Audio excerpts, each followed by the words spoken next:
over the past several weeks, Christ has been speaking in the Gospel of St. Matthew in parables to his disciples, impressing upon them and upon those who are listening with them what the kingdom of heaven entails. Of course, this morning's Gospel reading is about the wedding feast, and much ink has been written, many sermons have been delivered on the fact that this Gospel speaks to the taking away from the promised ones of their inheritance because of their refusal to come to the wedding table. And of course, this is a major theme in today's Gospel reading. But it's easy to focus on this particular reading, which occupies about 50 or 60% of the total text, and to overlook what comes after that. Because we see that Christ is speaking and telling his disciples that which was promised to the chosen people of Israel will be delivered to those who came after, in our case, the Gentiles and the Christians that followed. But there's an indictment in there as well. When we come to the end of the Gospel reading, we have Christ having destroyed the chosen ones by sending out his soldiers against them, then invites everybody else to come to the table. And this, of course, signifies the opening of the church not just to a chosen people, but to all of creation. And we see that creation responds, as the church responded. When we look back at Pentecost and the readings that surround that feast, we see that great multitudes were brought to the church in the early days. But we also see, further into that Gospel reading, Christ relating to his disciples that the master of the table came and found one who did not have a wedding garment. The fathers of the church speak to this particular verse in different but related ways. But all of them speak to the fact that by virtue of having entered into the church, and whether we entered as children, as infants, or as adults makes no difference here, each and every one of us at our entry into the church is given a wedding garment, our baptismal garment. Father Victor, right before communion, churched an infant that he baptized yesterday afternoon. And that should have been a visible, a tangible reminder to us of the state of our souls at the moment that we enter into the church. And after that moment, the entirety of the rest of our life becomes our struggle to maintain that garment as white and as inviolate as it can be, through our efforts and by the grace of God, first and foremost, because we know that it's not by our efforts that any good is accomplished. It is only by the grace of God that we do good, even in our struggle for salvation. St. Gregory the Dialogist and St. John Chrysostom say that beyond this being the wedding garment, this is the adornment of the wedding garment by the acquisition of the virtues. But regardless of how we look at this, dear brothers and sisters, in the man who had no wedding garment, we see one who has been given salvation, but has not safeguarded it. One who has been given the keys to the kingdom, but through his carelessness has allowed them to slip from his grasp. And this is the danger, dear brothers and sisters, that all of us face. We've been given a pearl of great price, but the question is, do we value it enough? Not just on the day of our entry into the church, not just on those days when we receive Holy Confession and Holy Communion, but do we value it once we've left the church? Do we value it when we go off into our lives during the week, when we go to work, or when we go to school?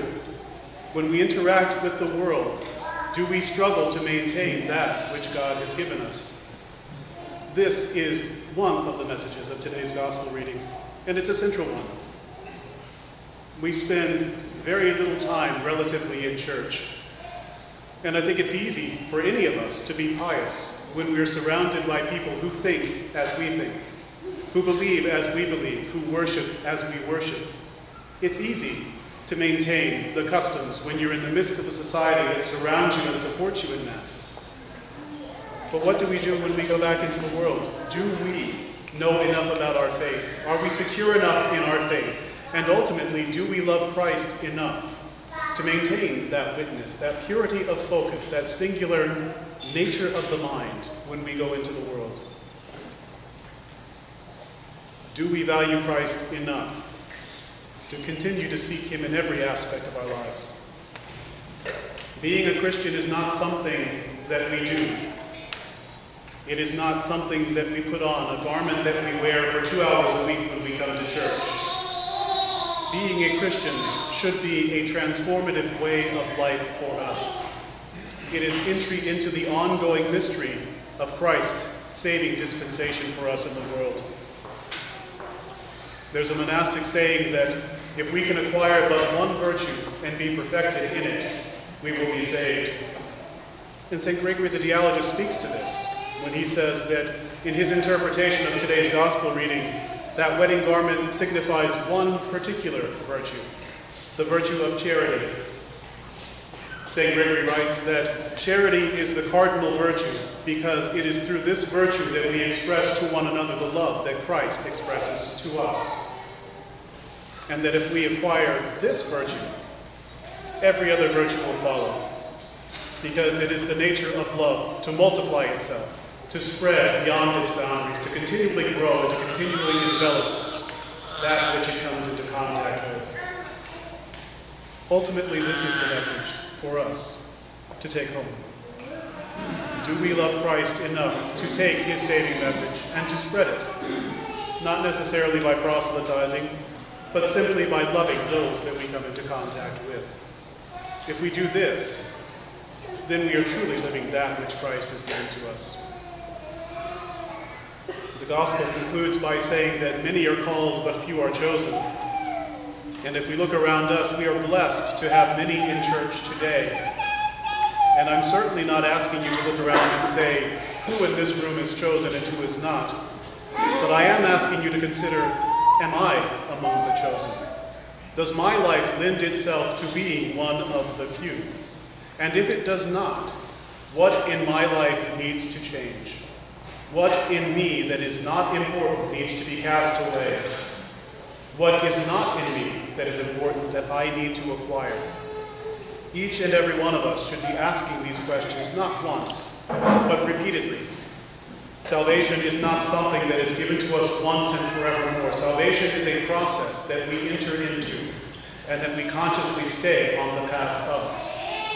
And that requires, as with anything else in life, that we practice it constantly and diligently. May God grant that we take our faith seriously enough to practice it consciously and diligently, so that we also may be found in our wedding garments when we come before Christ, the Master of the table. Amen.